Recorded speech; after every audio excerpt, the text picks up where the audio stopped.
Alright, this is Vegeta8259, and it's time for part 3 of my perfect grade Gundam Astray red frame review. So, we've looked at the Astray's articulation, and now in this part we'll be going over his weapons and accessories. So this one will probably be a bit shorter than the last video. First off, the Astray comes with 2 beam sabers. Unlike a lot of the previous perfect grades, these beam sabers don't have any moving parts. It's basically just like on a master grade. It's got a little hole in the beam saber, and Astray has a peg in his hand that fits in there just so he can hold on to it better. On the previous perfect grades, like the RX-78 and Wing Zero Custom, they actually had like a little peg inside the beam saber that flipped out and plugged into his hand. And I'm actually kind of glad they reversed it, because I think this works a lot better. And we've got 2 clear pink beams with complete with sparklies, as you saw in the part 1. And they just fit right in, and it actually looks pretty nice. It's actually just like the blades on the 1:100 scale Astray.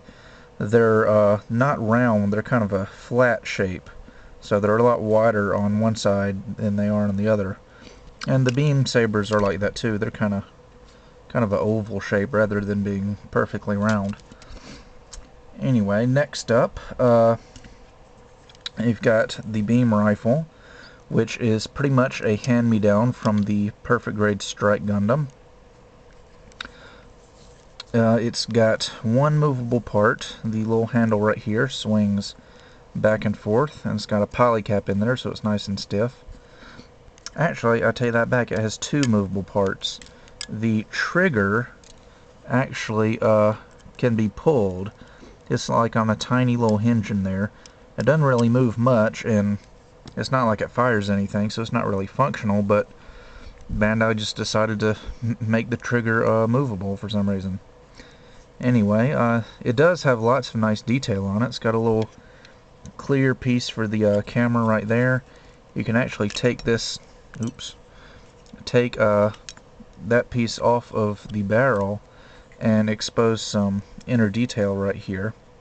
And I'm gonna move Astray because the camera keeps wanting to autofocus between the Astray and the weapon. Anyway, so yeah, pretty nice beam rifle. Next up is the shield, which again is a hand-me-down from the perfect grade Strike Gundam. And it's actually really nicely detailed, because, you know, when you think about the shield is usually the least detailed part of the model kit, depending on what mobile suit you get, but this one's actually quite nice. It's got a little handle right here that slides up and down, and it's got like a little clicky thing in there, so it's nice and sturdy. You don't have to worry about sliding all over the place. And of course the handle can swing back and forth. And it's got a nice little hinge here that rotates and swings out like so. And I'll show you that in a second for the where it attaches to the arm. And right here is a little lever where you can flip it up and cover up the little viewing port. There's actually a piece of clear plastic right there, kind of like a little window, and you just flip that up and forms a little shield. Anyway, on the back of Astray's arms, it does it on both arms, but I'll just show you on one.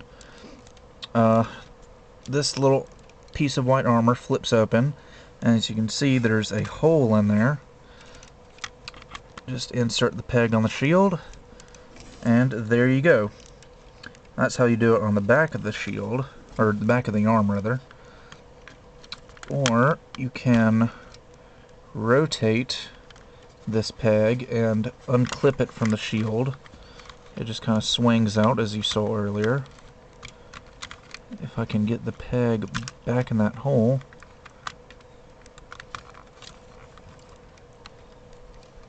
I don't have very good aim.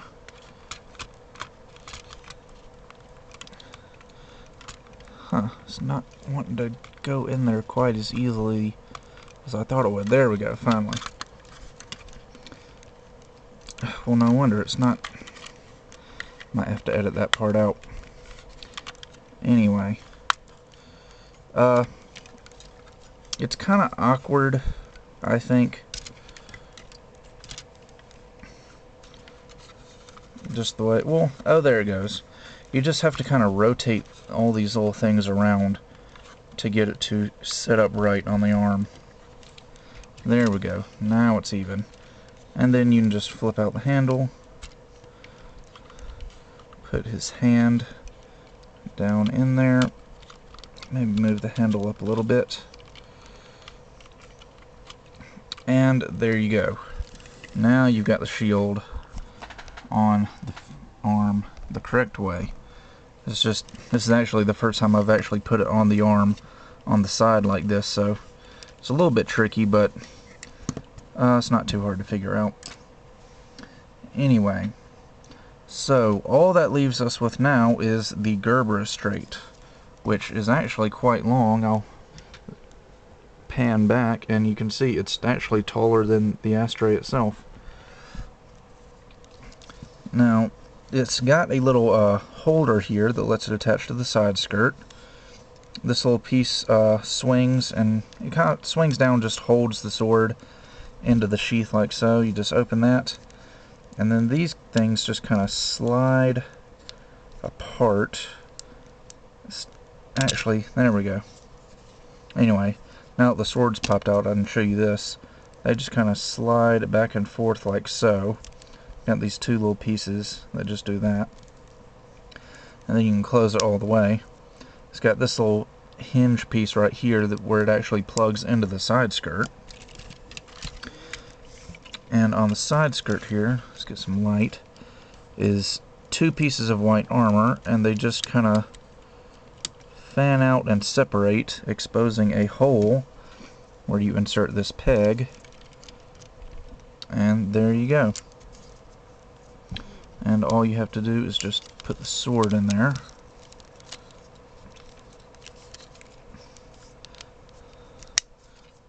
And it just clicks into place. Put the peg in the hole. And there you go. Now for the sword itself. Pull it out. And it actually looks really, really nice. In fact, I'm going to back up again, just to show you the sword in a full shot. Really, really nicely detailed. It's got a little angry face on the end of the sword. Some nice designs on the little guard here. And it's even got the little wavy pattern on the edge of the blade.